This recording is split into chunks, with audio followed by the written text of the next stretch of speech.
Good evening and welcome to the Gold Goats and Guns Hour here on YouTube and D Live. My name is Tom Luongo. A lot to talk about. Sorry about Friday night. As always on here, we do live streams from 8 p.m. on Monday nights and Friday nights at 8:30. But Friday night, I just wasn't feeling it. I actually was feeling pretty bad for a couple of days. For most of last week, I had a crap ton of deadlines to hit and just a ton of things to get done. And by the time, and while doing that and fighting a cold at the same time, came around about 6:30, 7 o'clock on Friday night, and I'm like, while I hated to beg off, there was no way you were going to get anything decent out of me anyway. So, and with a big hollow voice, since I was having a hell of a time with my voice that day, I didn't think it was going to be worth anybody's time. So I continued to do exactly what I had been doing for most of the rest of that day, which was sit on my ass and watch TV. So, and it was something that I really needed. All right. So with that out of the way, let's get started, as it were. You can follow me over at my blog at tomluongo.me. You can follow me on moneyandmarkets.com every Friday morning. Once a week, also at Strategic Culture, give or take. I'm not sure when Irina decides to post the article, but it eventually gets up there at some point. As well as I can now officially announce, because we did this last week, and before we get started with my prepared remarks for the evening, we're going to talk about this. So I told you all a couple weeks ago that I had an announcement that was sitting in the background that I couldn't talk about. And for those of you who are patrons, you've kind of known, because I've talked about it privately in my private market reports from my patrons that I do twice weekly on Wednesdays and Saturdays, that for those of you who don't know, before I went independent like this, before I started doing this thing on my own, before Gold, Goats, and Guns and bringing the blog back and all of that stuff, I worked for Newsmax.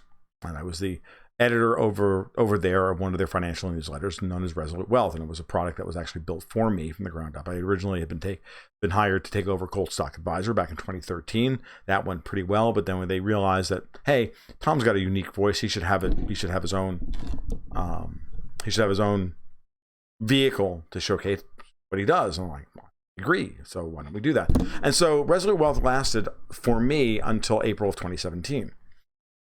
At which point, one night on a Friday night, when I was doing my normal live stream, but at that point it was on Periscope, I checked my inbox and I was just checking my email while we were doing it, and I noticed an email from my editor saying, "Tom, I'm very sorry to hear what happened." And looked and I checked and I looked in my junk folder, and there was the notice that I had been fired. And that happened, and it wasn't cool, and I immediately cut off the live stream when we went on there. So, and that, because at that point that was my major source of income, and was only source of income. And at that point we had to do a quick reassessment of what we were going to do. Was I going to go back to work and get a job in corporate culture? Am I going to get a job bellying up to a bench at a laboratory bench at a local lab or something like that? What am I going to do? So I continued to do what I had been doing. I had some savings, obviously, and we just did this thing and we built this up over time.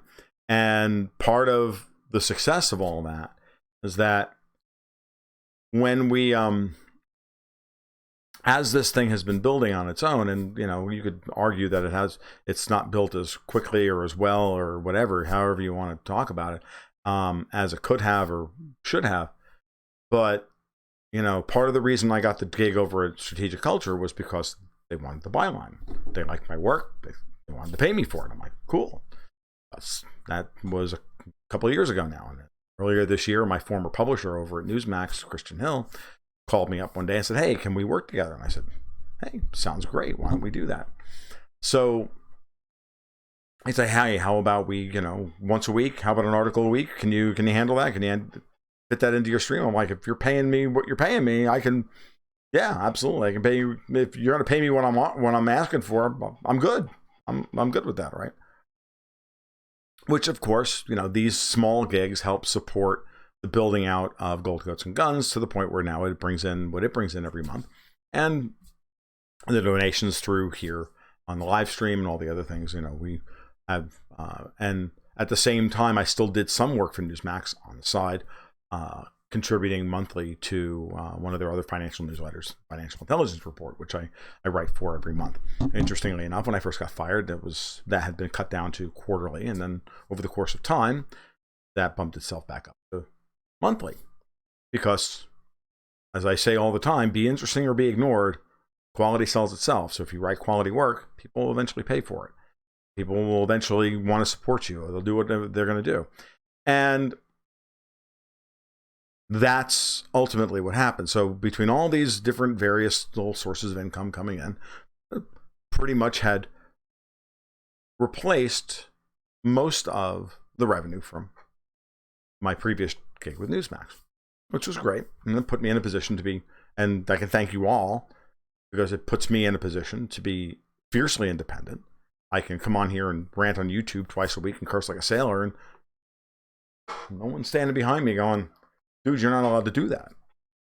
Or when I first went to Newsmax, I used to be on Twitter, and I used to say all the, I was active on Twitter. This was back in 2012, 2013, and I was active there. And they found me then by my work over at Seeking Alpha. And once I got the job with Newsmax, I said, I should probably cut it out, because, dude, I was pretty vocal and pretty rude on Twitter. And Twitter in 2013, you could say whatever the hell you wanted, and I did. And whenever we talked, about markets or whatever, and somebody would mention the words Monsanto, I would always respond with "fuck Monsanto." And I remember saying to my editor at the time, Jeff, I said, "Jeff, FYI, I've kind of cut my Twitter. I've cut my use of Twitter almost to the bone, because I know that I can't not respond to somebody mentioning Monsanto or even $MON, which is the ticker symbol for Monsanto. For those of you who are not stock guys on Twitter, the $ is equivalent to a ticker symbol. It's like a hashtag, but for stocks. And he's like, well, I appreciate that. I can't not respond to someone mentioning Monsanto with me not going, fuck Monsanto. So it just was one of those things, is slowly over the course of time. So this is a bit of a shaggy dog story, because here we go, fast forward 2 years later, or 2.5 years later now. And about 3 months ago, I got a call from David Perel over at Newsmax, and asking me if I was picking Sophie up from school, and I was on my way home, and I got a phone call from 561 area code, and I never get calls from 561, but I know that 561 is West Palm Beach. I never get calls from there, but maybe because I know Christian's still down. Well, let me answer the phone. Normally, I would just let it go to voicemail or whatever and just ignore it, because 9 times out of 10, someone's calling me, it's nothing. It's, some robocaller or whatever. I called from David Perel over at Newsmax, and hi, Tom, I'm David Perel. Oh, wow, how are you? Blah, blah, blah. Okay. So, actually, Stoyanovich, I prefer the term Monsatan myself, but so as opposed to Monsanto with a $. So, took a phone call, chatted with the man for a minute, and he had an offer for me to take over one of their newsletters. I'm like, that's really interesting. Here I am having, now to be fair, never once did I feel badly about what happened originally, or what happened, other than the hardship that it incurred. Newsmax is a private organization. They can do what they want. They no longer needed my services. I was a hired hand. I was an independent contractor. I didn't have any claim on them. I had a contract. And under the terms of that contract, they didn't have to pay me anything else beyond what they asked me for. So I did what I lived with it, right? And after the shock of it, and I sent the owner over at Newsmax, Christopher Ruddy, sent him a note on LinkedIn. I said, Chris, thank you very much for the opportunity to have worked for you. You guys took a flyer on me 4 years ago, and I really appreciated the opportunity. I would have never been in this position in my life otherwise, and you guys kind of bailed me out at a different time of my life when I was trying to transition away from and get into this industry and get into this writer's gig, and I didn't have anything else, and you guys validated that and paid me very well for the work that I did, and I have zero regrets, and I hope that we can do business in the future, and if we can, that would be great, and if not, then have a great have a great life. Maybe we'll speak again soon. Maybe I'll see you again sometime. And there's a very gracious, cordial note saying, thank you for the opportunity, because it was real. I meant it, absolutely, in every way, manner, shape, or form. I meant every word of it, because they really did take a flyer on me. They really did hand me the keys to, at the time when I took over Gold Stock Advisor, it was a $2.5 million business. Fuck am I? And at that point, I was like, just some guy writing free articles because the barrier to entry on Seeking Alpha is 0. Okay. Do I need a necktie? Nah. So so let this be a lesson to you guys. You never burn a bridge if you don't have to. Because 2.5 years later, you go out and you apply yourself and you bust your ass and you do good work. And I have busted my ass over the last 2.5 years. All starts with getting the newsletter off the ground and trying to decide how I'm going to try and monetize what it is that I write, and yada yada yada, and all of this stuff. And hold on to try and grab as many of my old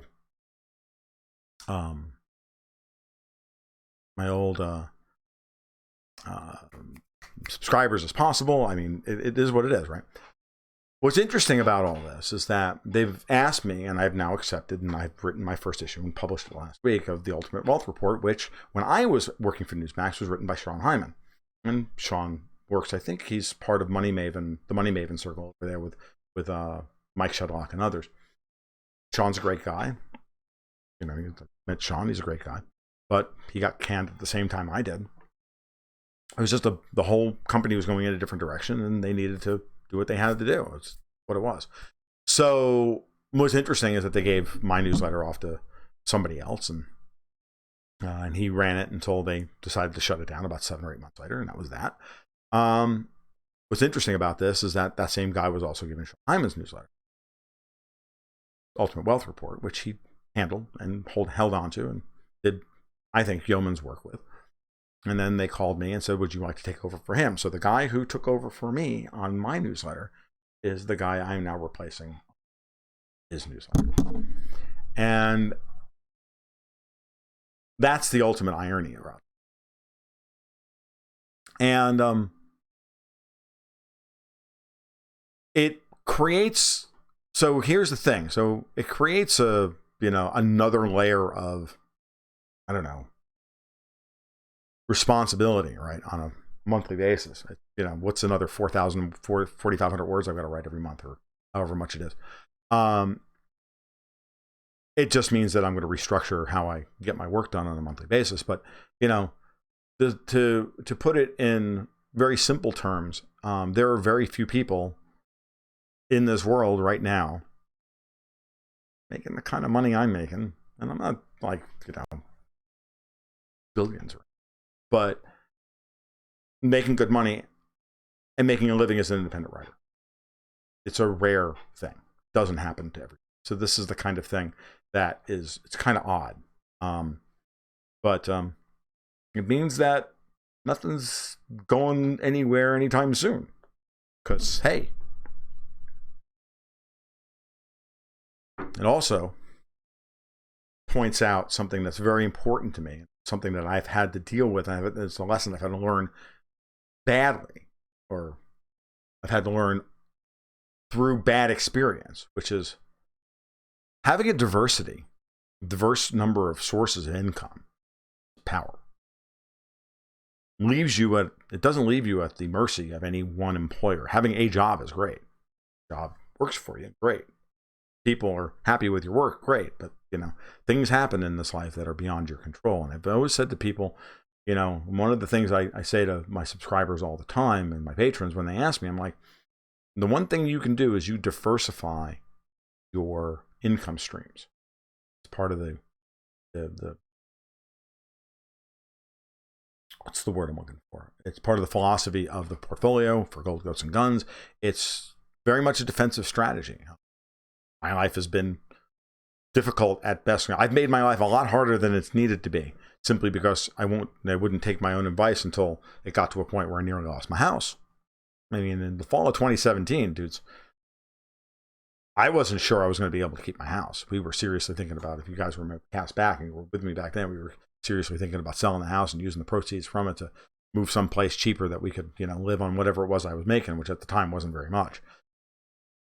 So, I was just being realistic here because I wasn't going to go, much farther into debt than I was in order to get this done. So there kind of come a point where my equity, where I was going to hit an equity floor, and once my life was worth less than a certain amount, that was it, and we were done, right? So I currently have, Tim Cutler, 5 different income streams, and every time I get a new patron over at Patreon, I cheer. It may only be $4 a month. It may even be $1 a month, but it's what it is. It may be $12 a month in the newsletter, but whatever it is, and it's worth. And you understand that it's worth so much. So I am not going to tell anybody at all how much I actually make. Insane. This is not something you do in public. Are you fucking kidding me?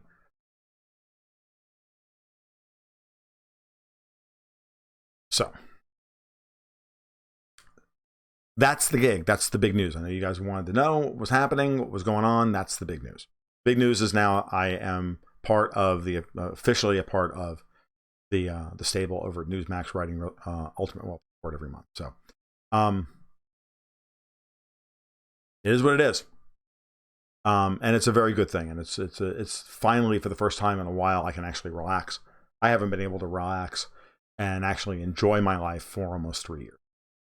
Because the months preceding getting fired from Resolute Wealth Letter, which, by the way, I wanted to name Stock, Shocks, and Rock. I knew that it was probably going to end within a certain time frame. And so I had started back up on the blog and writing over at Seeking Alpha and starting to rebuild my public persona a couple of months beforehand. I started writing about a month or month and a half before that. I was writing for guys like, I was doing some work for Planet Free Will and a couple other places, just a little stuff, making $10 a year and $20, making whatever I could make, just having a place to throw my stuff out, right? And every once in a while, and it was cool and it was fun. It was just a way to get back in the groove of writing on a regular basis because, I was getting paid well enough that all I had to do was write my newsletter every month and write FIR, and that was it. And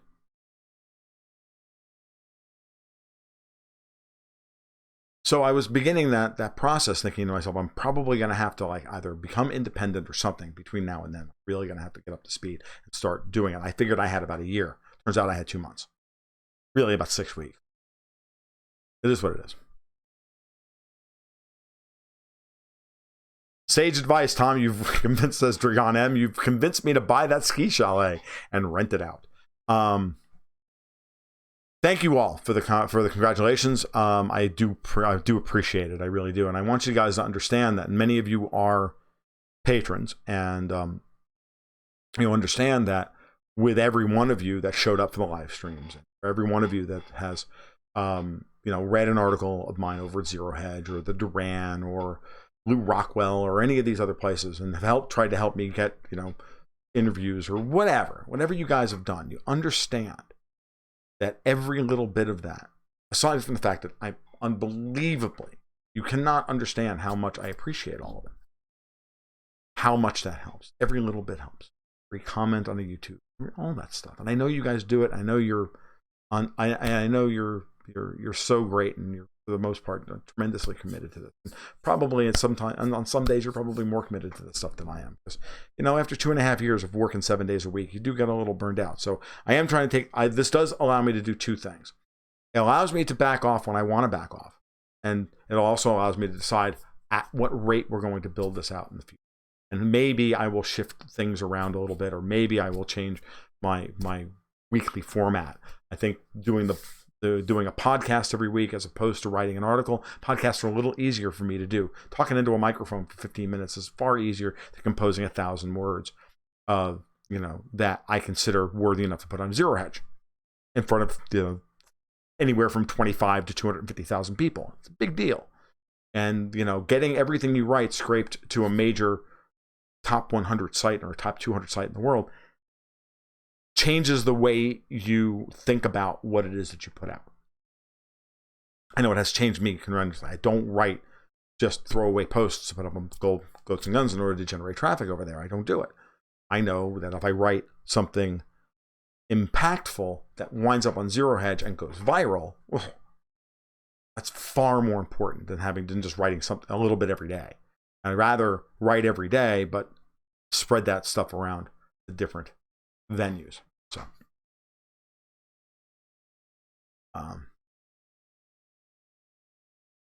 Tim Gutler says, ever consider writing science fiction? Leo Melamed wrote an interesting book, First Financial SF Story. Actually, Tim Cutler, this is very interesting. You will note that back in 2010, when I was, or 2008, 2009, actually on my WordPress account, there was a private blog that I used to take notes on the big science fiction story that I was putting together, kind of braided look at, kind of a braided series of short stories I was thinking in terms of for a foundation-like series, built around my own version of future history and whatnot, but built around the Austrian business cycle as the fundamental driving conceit for the conflict in the story, and how that would morph and change, and how the society would fall apart over time, where they took an incorruptible currency and created a corruptible, and were able to corrupt it without anybody knowing, and then were of course able to counterfeit from there. And I had all these notes, and I had all society worked out in different clans and all this stuff, and I was taking notes on the individual stories and writing out characters and all that stuff. And then and interestingly enough, this is how I discovered Bitcoin. I think we're way off the mark as far as what the title of this thing is, and I sincerely doubt I'm actually going to get to any of the stuff about populism. But what's interesting about this is that I was deep into the monetary theory thing, trying to come up with a fundamental mechanism by which to create a currency that could be incorruptible, that a spacefaring civilization could use, right? But that then could be corrupted. And then I read the white paper on Bitcoin, which I found one day in the list of latest threads on the Daily Paul. If you guys remember the Daily Paul from when Ron Paul was the presidential candidate. And there was this thing called Bitcoin. I'm like, new alternative currency. I'm like, and I was so deep into the alternative currency scene at that time, to me, that was like an auto click. And it sent me over to the original Bitcoin forum and to bitcoin.org. And I started reading that. First I read like the big synopsis, and I read the white paper. And I literally read Satoshi's white paper, I want to say sometime early in 2010. Something like, I wrote an article for Lou Rockwell in July of 2010, which mentions Bitcoin. I think I discovered Bitcoin about a month before that. So what, June 2010? I was living away from home. I was doing the job down in South Florida, living away from home, living in a friend of mine's apartment, one of my coworker's apartment. And I was literally downloaded the client, mined some coins, the whole 9 yards. But I was deep in the idea of this story back then. And I was taking notes, and I spent, 8 hours a week in my car thinking about this stuff. So I did. I never got anywhere with it for a variety of other reasons, mostly because I lost that job in 2011, kind of worked on some other stuff as well. I have a lot of ideas for stuff because I looked at the landscape of science fiction, and you guys know I'm a huge Philip K. Dick fan. I'm a huge classic science fiction fan. I haven't read any of the newer writers. I could give a fuck. And I realized that one of the things that was missing was that science fiction would have been a perfect mechanism by which to discuss these ideas, how corrupt money would create a conflict and a civilizational collapse over the course of a couple of decades or whatever. So yes, Tim Cutler, I did. Stan Minchow says, I figure you will, because I know Stan's a subscriber at both places. So Stan says, I figure you'll be taking quite a hatchet to a few of the holdings that Packer has on the books of the UWR. I will be, but I'll be gentle about it, and I have, because I have to be. And actually, to be honest with you, I think the portfolio is in a little better shape than people would give him credit for. Than I was originally going to give him credit for. Andrew and I, the guy's name is Andrew Packer, who I'm replacing. And Andrew and I are good friends. I've worked with him for a long time. For the 4 years I worked with Newsmax, he and I got along very well. I've been to lunch with Andrew 1,000 times, and 1,000 times, or certainly half a dozen times. more than that, actually. We used to do the 1 hour television interview with each other, with him the host and me the content or whatever. I've known Andrew for years, and he and I have a very similar view of the world. Well, we have similar conclusions, though we come at them from completely different directions, which is what I was trying to say in this one. My wife, Camille T, is in the audience saying, I'm trying to get him to write a book for ages, and she's correct. And I've got some interesting news on that front in the future, so I've got some ideas there as to what I'm going to do. Phenami says, thank you, congrats on the new gig. Thank you, dude. And maybe should be able to get something run tonight, maybe do something world. What's my view of Harlan Ellison? He's okay. I think Harlan Ellison's my view of Harlan Ellison is Harlan Ellison loved Harlan Ellison more than anybody else, right?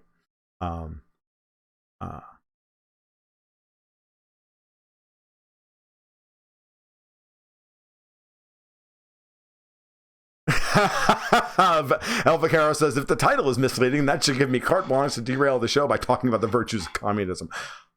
No way. So what's interesting is I get back to this. Joe Bostojek says, how would a distributed ledger work in an interstellar society without faster than light communication, though? Wouldn't it have to be localized to star systems near instant communication? Well, that is one of the things that I was absolutely discussing. I was thinking about Bitcoin solves 95% of the problems that my that I was struggling with, and when I read the white paper, I went, fuck, they did. And quantum entanglement is one way to get around it. Again, I in order to have any kind of spacefaring civilization, I just said you need to have wormholes. You need to hand wave yourself through something to allow you to populate different systems. It wouldn't work otherwise. And from that perspective, it's not hard science fiction. It is obviously, it is the kind of science fiction that you say, okay, at this point, what's the range as Joe Straczynski, the guy who created Babylon 5, said. I was asked once, he said, well, someone asked him what's the absolute range of a Star Fury, the Earth ships in Babylon 5. He said, however far the script needs them to go. And it's the same thing. But I did hand wave my way through that. I had versions of it. It was an interesting idea. I'm never going to write it, so I'm not worried about it. I'm not going to talk about it in detail now because there's no point.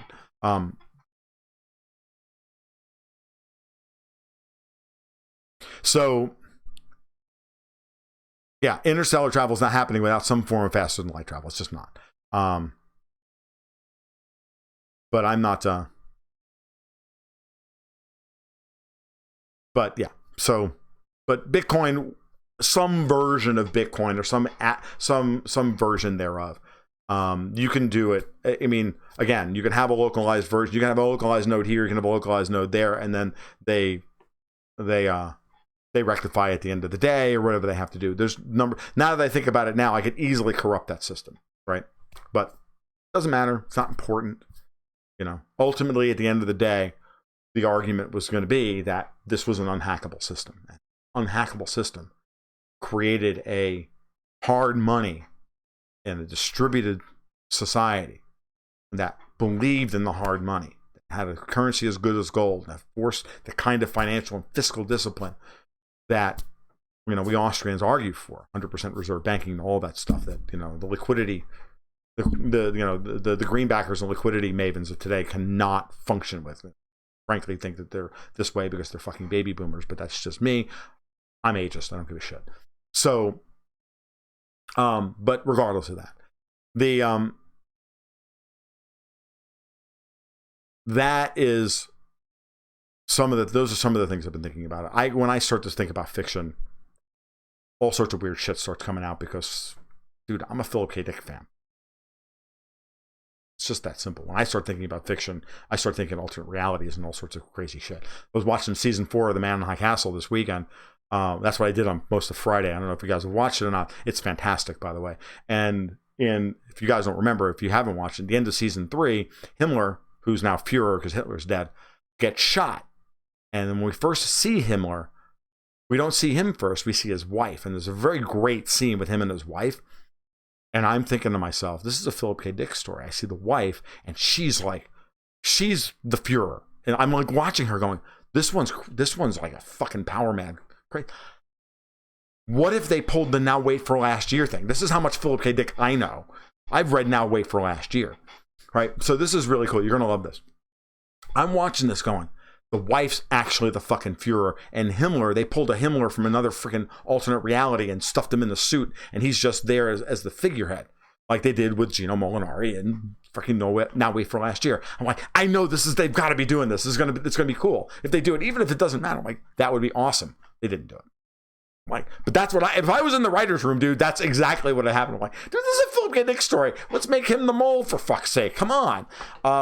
It would have been really, and honestly, had you been in the writer's room, they all would have went, dude, you're absolutely right. Why aren't we doing this? And I'll tell you why. It's because it was a little lazy. The season 4 was a little lazily and hastily written. That's what. It's very, very good, but it was quick. That's fine. They needed to shore up the arc plot and get it done. All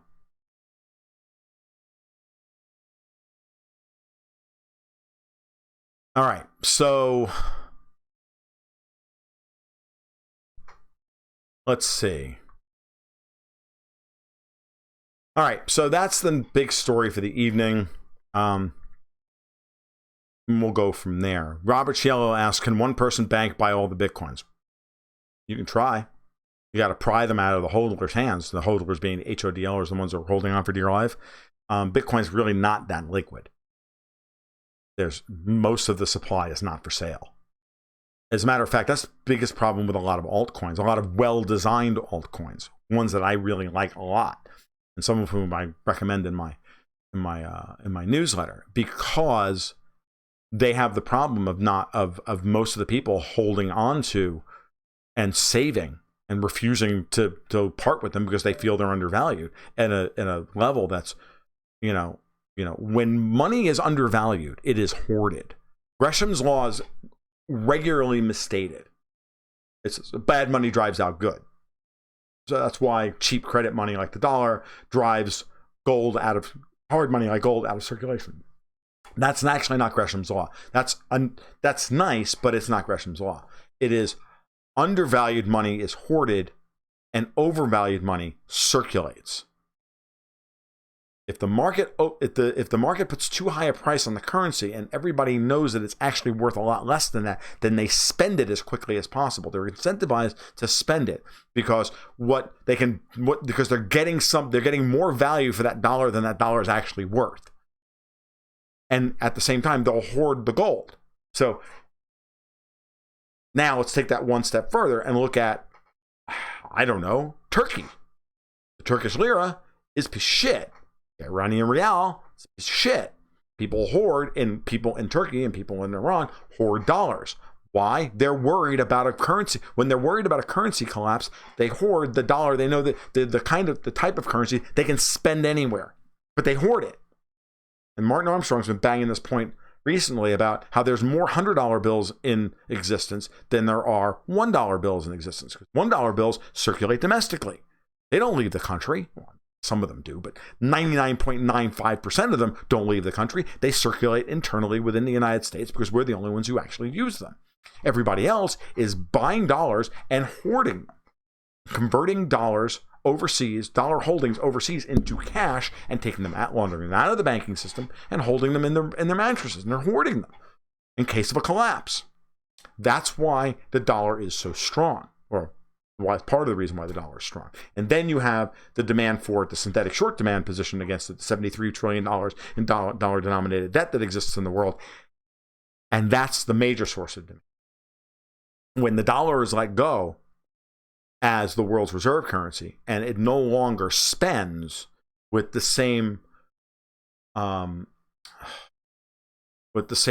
confidence that it's going to be worth the same amount tomorrow, that's when all these dollars that have been hoarded flood onto the market. The dollar drops like a freaking rock, and then having lost its ability to settle trade, that's when the currency blows up here in the United States. But that's a long way off. We've got two or three major things that have to happen before we get to that point. So I know Jonathan's asked about The Mandalorian. I'll probably get to that at some point as well. But Mark Scheer asks a very, very good question. Do you think it's possible of an alternate universes in The Man in the High Castle? I believe enough in quantum theory to say, yeah, of course. The versions of yourself that exist, eigenstates, or, I believe in eigenstates, dude. I've studied Schrodinger's wave equation. I've studied the Schrodinger's cat paradox. As a matter of fact, a long time ago, in the age of answering machines, my answering machine message used to be, "Will somebody open up this stupid box? I've got to pee." Come on, now this ain't funny anymore, guys. Come on, I got to pee. What happens when Schrodinger's cat is introduced to Isaac Newton, who leaves him in the box and fucks off because Newton won't deal with the fact that Schrodinger's cat is neither dead or alive. And that's dude, seriously, yeah, I fundamentally can't deny the possibility of alternate realities. I can't prove that they don't exist. Therefore, the possibility does exist. It's the way it is. It's probability. It's Heisenberg.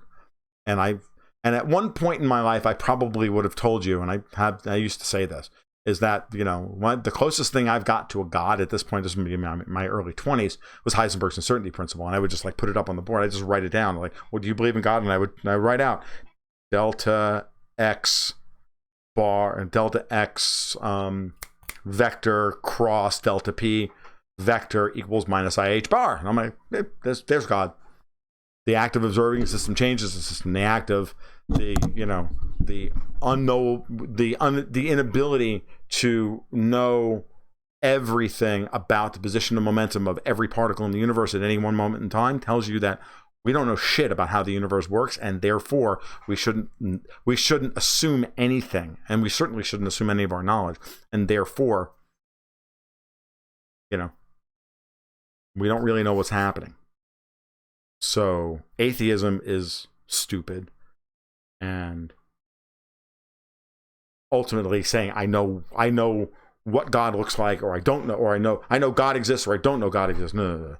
For me, it's always this nebulous gray area. Today, I just look at it as going, look, as far as I know, given the way these things work, there's a motive force of the universe. I'm happy to be along for the ride. I know that I probably can't affect it, and whatever the plan is, it's unknowable to me, which is kind of very Gnostic in its sense. And that doesn't say anything about what my survival strategy should be and how I should treat other people. Because my morality doesn't come from that, because it doesn't need to. My morality comes from the fact that this is the best way to treat people. If I want to make the world safe, comfortable, and predictable for myself, my wife, my daughter, and the people around me, these are the ways I have to treat people. And none of that is incompatible with what most of the major religions teach. Maybe they're teaching those lessons regardless of whether God is real or not real is irrelevant. All right. Dude, my favorite book in the entire world is Philip K. Dick's Ubik, which fundamentally tells you that says that there's no base reality. I think Ubik is one of the 10 most important books ever written. All right, let's see what else we got. If someone needs BTC for cash purposes, Bitcoin, what percentage does the dealer typically take? I have no idea. If you convert Bitcoin back into dollars, I don't know. I've never done it. I've only ever converted Bitcoin into other. Well, I mean, that's not true. I've converted stuff off of Coinbase, and they take a broker's fee. I think about 1 or 2% or whatever it is. They take a broker's fee. What I think Coinbase charges 1.5%. So, $100 bills, says Tim Cutler, are the best U.S. export.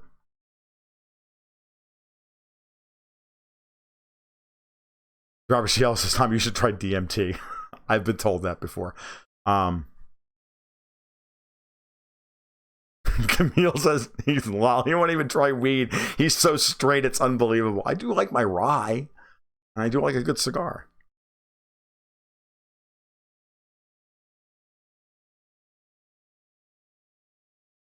El Vaquero says, look, quantum mechanics and general relativity disagree with each other on scales that are too small to observe. Correct. At least one is wrong, yet both work very well on the scales we can observe. also correct. One of the things I like to talk, I like to mention to people all the time, and it stuck with me from my second semester quantum mechanics. Yeah, second semester physical chemistry professor, who was also my undergraduate advisor and a good friend of mine, Dr. Phil Brucat, who's probably not watching because God knows he would be. Said one day while trying to make us understand why quantum mechanics is hard to wrap your head around. He's like, because one of the problems, the fundamental problems with understanding quantum mechanics is that we don't play quantum baseball. We play Newtonian baseball. Baseball at the size of the objects that we're dealing with, Newtonian mechanics works beautifully to describe all the interactions of matter. General thermodynamics and all these things. You don't need quantum mechanics to do any of that stuff. When you start talking about the interactions between electrons and nuclei and everything else, well, now you need to get into the quantum world because those interactions are fundamentally different. But when you're talking about billions of these interactions, or hundreds of billions, or a googolplex of these particles, well, at that point, all that stuff just kind of all those differences and all those variances, they just norm out to force equals ma, or momentum P equals mv, m1v1 equals m2v2. Right? I mean, it works well enough.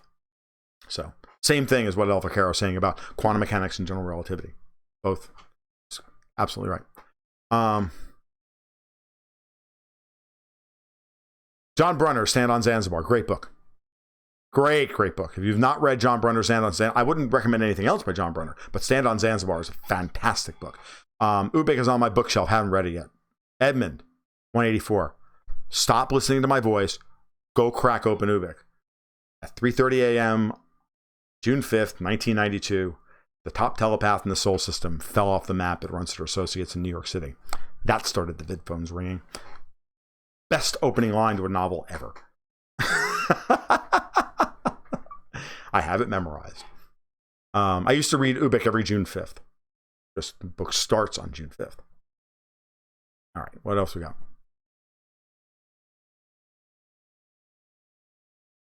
Exactly. Classical mechanics has been superseded by quantum mechanics and general relativity, but you're still going to use classical mechanics to predict where an artillery shell is going to land. Moreover, or solve a Carnot engine cycle. Right? I mean, seriously. Okay, if you're reading War of the Worlds, fair enough. Physics. Stoyanovich runs screaming in terror. Oh no! I like everything else. Remember, guys, and I don't like do this to my nose because I'm a fucking cokehead. I just twitchy. What's important to me, and this is the thing, I realized once I finished my degree, and remember my degree is in chemistry, and I have a minor in English. I'm like actually literally 2 classes short of a BA in English literature as well. And that's what all the cokeheads say. Fair enough, Tone Luke. But every time I do that, every time I reach for my nose, I'm like, oh my God, I must look like the biggest fucking cokehead in the world. Like, I don't even have my spoon that I can show off, right? But I realized, I knew that I'm doing all this, and I'm taking all these poetry workshops and all these literature classes at the same time that I'm studying quantum mechanics and kinetics and all this stuff, right? Physics, high energy physics. And to me, it was always just a metaphor. These things, learning all the science was always just a metaphor for being able to describe the world and use it in different ways to make creative writing that much more interesting. I thought spoons were for heroin. I always heard the term Coke spoon. Small, teeny thing. Whatever. I don't know. Fuck it. This will tell you how much I know about any of this culture. As Camille said, so goddamn straight, it's pathetic, okay? So, otherwise he's just going to say, exactly. I have to do something with my hands, otherwise I'll just sit there quietly. Italian. Hands aren't moving, I'm not talking. So, for me, it's not even really about the physics per se. It's actually about what the physics means. And there's so many great lessons that you can learn from physics and thermodynamics and quantum mechanics and all these things, and use them as metaphors to discuss and as ways to get yourself into certain and ways to come at a different discipline from a different angle. I find that much more interesting.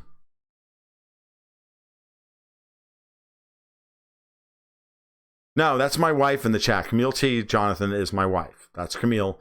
Sophie's at Taekwondo, and she's watching the stream while we do this. Joe Lawrence says, "Are you ever going to crank up the bass for us?" No, I'm not. I'm sorry, just not going to. I think that would be like ridiculously, I don't know, gauche. The word. Do we have time to talk about the real world tonight? What do you want to talk about? Because I was going to talk about populism not being for sale, but that was mostly just a thing.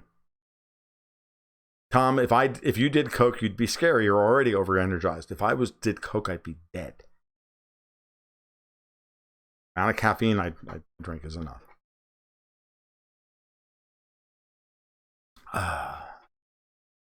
We could talk about the real world, but we really want to. So, yeah, y'all be nice to Camille. She's like, all the best ideas come from her, by the way. Well, except for the geopolitics, which she could give a shit about. How about this? In my opinion, the impeachment is a cover-up. Yeah. A cover-up for what? Russiagate and everything else. I think isn't that obvious? Do we need to state that? I mean, I thought we were all too hip for that on this channel. I'm sorry.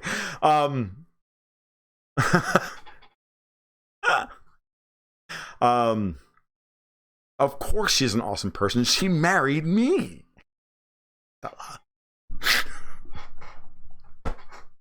All right.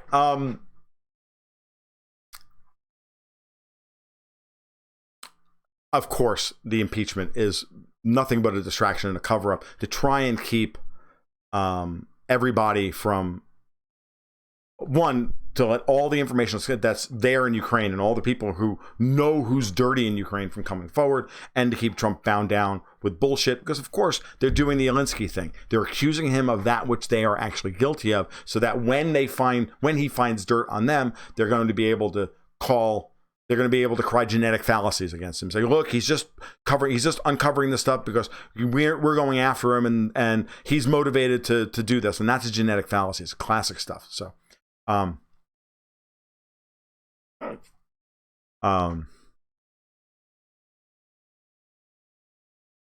classic Alinsky stuff. It's what you do.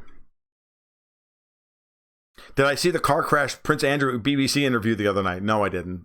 I only heard about it, and I frankly could give a shit because, again, Carson was making jokes about that guy being a pedophile back in the 80s, for fuck's sake. Why is anybody even remotely interested in it? So, I mean, ultimately, at the end of the day, I'm more interested in the fact that the Republicans are actually going on the offensive, demanding that ABC News cough up, who it is that spiked the story, and why wasn't anybody at ABC News worried about child trafficking, and how about you guys being held as accessories after the fact? Yada, yada, yada. So it's crazy. It would be remiss, I think, if not for a little bit, to just sit and chat for a couple of minutes about this populism thing, because it is the year anniversary of the Gilets Jaunes. And I'm going to change the title of this so that when people watch the replay, they're not completely horrified by it all. That means I'm going to have to change the front page, and I don't know what the fuck I'm going to put there. Maybe I'll just put, a picture of Eisenberg from Breaking Bad, and we'll go. But we're a year into the Gilets Jaunes, and it's not slowing down. And it can't get organized either, because France is a mess, and France is ultimately a police state, just like the UK is, just like so many other places are. But we have protests in Iran. which like everything else, are real because of the pressures that are being placed on the Iranian people by the U.S. trying to starve them out of money. Same thing in Venezuela, same thing that happened in Venezuela earlier in the year, same thing that's happening in Lebanon, much the same thing that's happening in Iraq. And if you look around and see you can see the handprints, you can see the fingerprints of U.S., Israeli, UK, Asian provocateurs, and intelligence services on the ground there. They keep burning down. There's like multiple now branches. Like they went after the branch of the central bank, not only in Iran, but in Iraq as well. Okay? Or no, it was Bolivia. It was Bolivia. Crazy. Okay? Like they're shutting down roads and access and whatnot. These protests are being directed to create maximum havoc. This is a military operation. These are military operations. These are military insurgencies within these countries, directed by and using the initial protest, the initial protest energy as a smokescreen, as a cover, to then do really, really nasty shit and engage in regime change operations. This is what's going on. It's going on in Hong Kong. It's going on in Iran. It's going on in Iraq, Lebanon, Bolivia, Chile, you name it. So.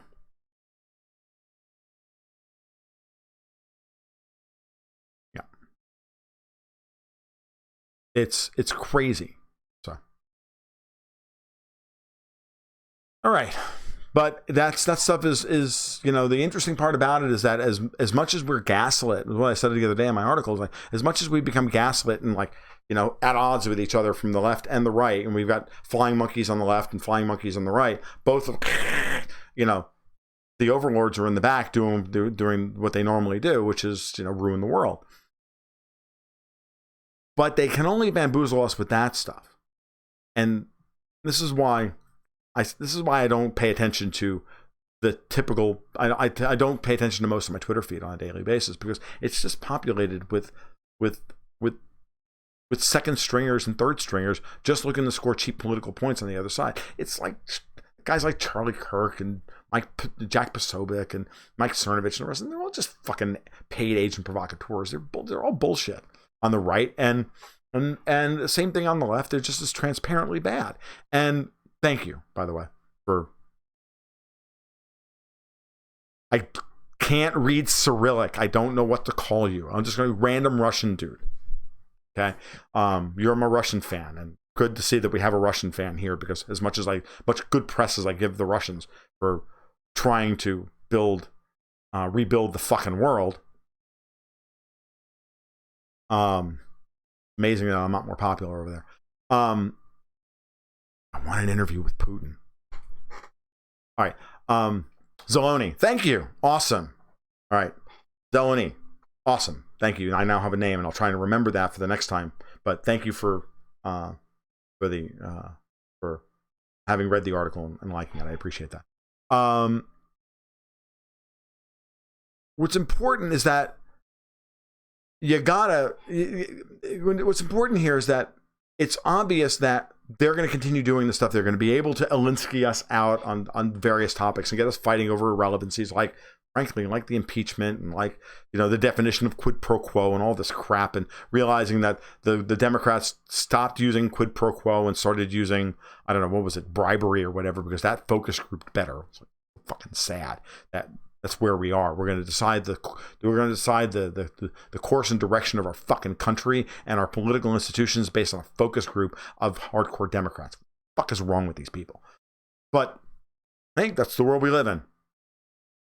But they can't fool us at the ballot box. And the interesting part about it is that it is because it takes so little energy, and there's so little energy to actually go vote. There's no comparative advantage not to vote your conscience at the end of the day. How do I feel about the VIX at 12? Look, the market's in a bull market because the world is hoarding dollars, and as a proxy for dollars, U.S. blue chips are a proxy for dollars. So are U.S. Treasuries. A lot of this is foreign demand for U.S. stocks, and some of it is, of course, some of the Fed's funny money, coming into the market and having, that they've been bailing out the friggin' interbank markets. Some of that money winds up in the stock market. When you bail out the credit markets and keep the interbank markets flush with cash, it allows the pension funds to continue going on buying sprees. I mean, this is what happens. Money's going to go somewhere. Morales in Bolivia shouldn't be in power anyway. He ran as a non-eligible candidate, so he really is in the wrong. I understand that, but what they did with what we did in pressuring the military to get rid of him, very, very hinky, and we should have stayed out of it. Will the U.S. be like France in a few years or just part of it? I don't think so. I don't think we're too big for this shit. You've got to realize that we're way too. The United States is enormous. It's also its biggest weakness, being enormous, being geographically diverse, and being geographically and really culturally diverse as we are. At the end of the day, we're not going to survive as a single country. Germany's not going to survive as a single country the next 10 or 12 years. Martin Armstrong was writing about this today, and I've been saying it for months now, that Germany is going to split at some level. It's going to split when the EU really cracks. And are you shocked?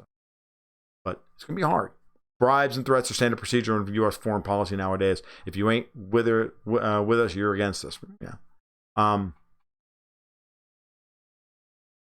There is probably an article / essay that could be written on the irony of running the country on a focus group phenomenon. That's a great point. I may get around to it one of these.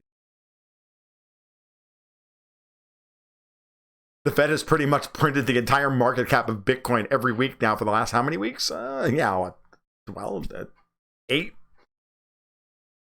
think it's 8, Stan, as a matter of fact. So, yeah. And then we wonder why Bitcoin is under pressure, because they've got the tail wagging the dog, because Gary Cohn said, hey, let's create a futures market, because that way we'll be able to control the price. I don't know that Italy will break up. It depends on what happens with Salvini. If Salvini gets power, he'll keep the country together. But if he doesn't, fine. Modern Italy is a fiction that's less than 200 years old as well. So, yeah. So Joe Lawrence says, imagine Russia sponsoring KKK rebels in Texas to secede. That's exactly what the U.S. did in Ukraine. And those KKK rebels, otherwise known as the Banderists and the fucking Ukro-Nazis, I got news for you. They still control the country, because Zelensky can't do anything without the fear of those guys just storming the fucking Rada and stringing him up by his fucking toenails. Which is why the war in the Donbass isn't over, even though Zelensky and Putin both want peace. Oh, by the way, good news on that front. Gazprom today put forward an offer for a 1-year gas transit deal in Ukraine, or to extend the current deal.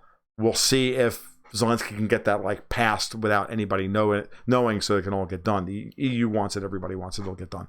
I'm not shocked about this. Just like I told you that Nord Stream 2 would eventually pass, because guess what? Everybody needs the gas. Same thing, especially considering that this morning it was reported that the EU just decided the European Investment Bank is no longer going to invest in hydrocarbons at all, because, Greta Thunberg. These people were insane. So stay short Europe, period. Because Europe sucks and is a shithole and is going to and no amount of Russian gas is going to help them.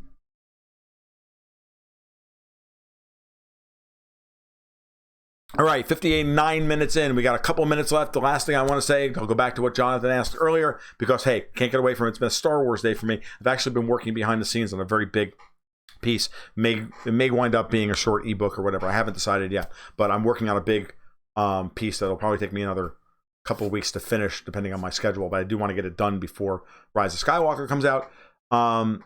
Let's talk about The Mandalorian real quick. If you haven't watched it, if you're not a big fan of Star Wars, well, tough shit. It's my channel. I get to talk about what I want, because, hey, it's my channel. The Mandalorian is very interesting. I haven't decided yet if it's great. I haven't decided yet. I liked it. I liked both episodes a lot. I thought they were short, mind you, but they're very lean, and I do like that. I do like the lean storytelling, and I do like the fact that when it's just him on screen, there's never any dialogue. So these are almost like silent movies, which is very cool, because Star Wars has always been directed.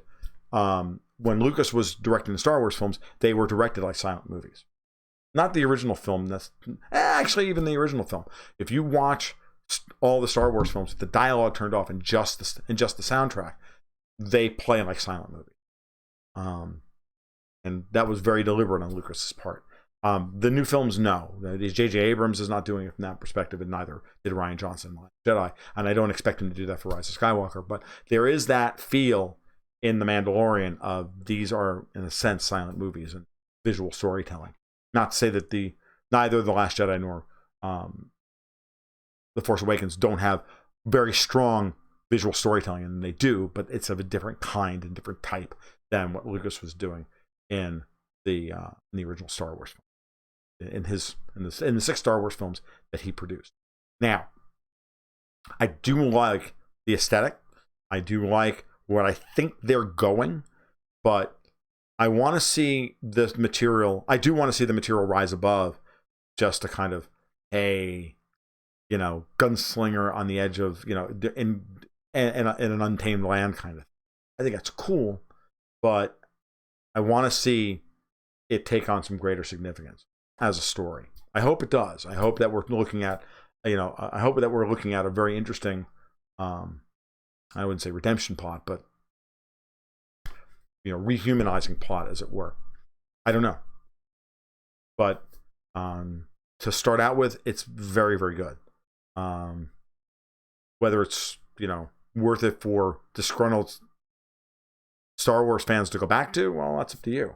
I think you're wrong for being disgruntled Star Wars fans in the first place. We've talked about that at length. And I do want to give a shout out to Joe Vasicek, who wrote a very, very nice blog today based on our conversation in previous live streams discussion about The Last Jedi, which he and I had off camera, which he then riffed off of today, recommending both this channel and my discussions about The Last Jedi.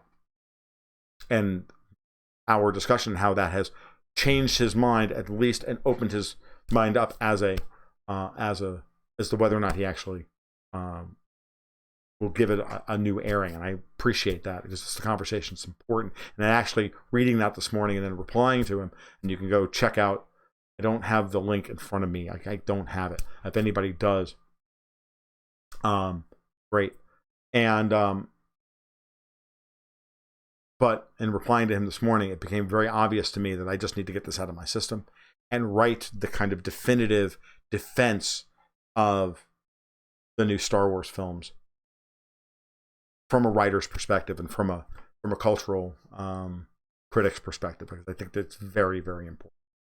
I think we're all so hyper politicized, and I'm part of that, right? I'm part of that conversation that is constantly responding to all the little things that happen on a day-to-day basis, the tactics and the strategy and the politics of it all. We forget that that's only in service of wanting to see the world become a better place. And there's no thing that humans do that's more important to that end than tell stories to each other. It's part of what I do here on this live stream every night. I'm telling you a story. When I'm writing another article, it's another version of reality. No story is true, yet all stories are true. No story is true. Fundamentally, if you weren't there, it's a story. It's a version of the events that happened. But all good stories are fundamentally true, even though they may lie about how physics works or whatever. That's what's important. Stories are always true at a metaphoric level. Good stories. If they're Marxist tripe, then they're not. My fundamental argument about both Force Awakens and The Last Jedi is that they are both fundamentally true stories. Metaphorically, typically true story. Not propagandized SJW crap. There may be that veneer, but underneath the foundations, no, absolutely not. So I'm going to put that. I'm going to write that up cogently. I've got 7,000 words written. I didn't write them all today. I'm going to shoot for about 25 to 30 by the time I'm done, and we'll see what happens. I'm hoping to get it done in the next couple of weeks. Schedule's tight, but this is one of those things that I can write 2,500, 3,000 words on this, like with no problem. So I could write that in an hour. So we'll see. We're 2 hours or whatever. So we'll see. It's incredibly important. So I'm hoping that they get The Mandalorian right from that perspective. Because if they get that right, if Favreau and Filoni, who are two guys who understand this stuff. And so does Kathy Kennedy. If they get that right, Mandalorian could be something special. I'm okay with that.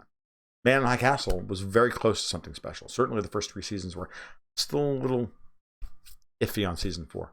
It may be because they killed Mr. Tego off screen, and I think that was a mistake. But all right. And if you haven't watched The Man in High Castle, you absolutely should. It's a brilliant meditation on each people. In the end, it became very obvious to me that this was Breaking Bad in an alternate America. All right. So there we go. I don't think there's anything else to say. It's been fun. A little orthogonal to the stated purpose of the evening, but it is what it is. So you guys have a great evening. If you like what you heard tonight, as always, give a like and subscribe down below. By the way, Jonathan, I disagree. Kathy Kennedy is absolutely the right person to run a Lucasfilm, not Dave Filoni. Dave Filoni is good at running a project. Kathleen Kennedy is a perfect CEO. The problem with Kathleen Kennedy is that she had the wrong COO.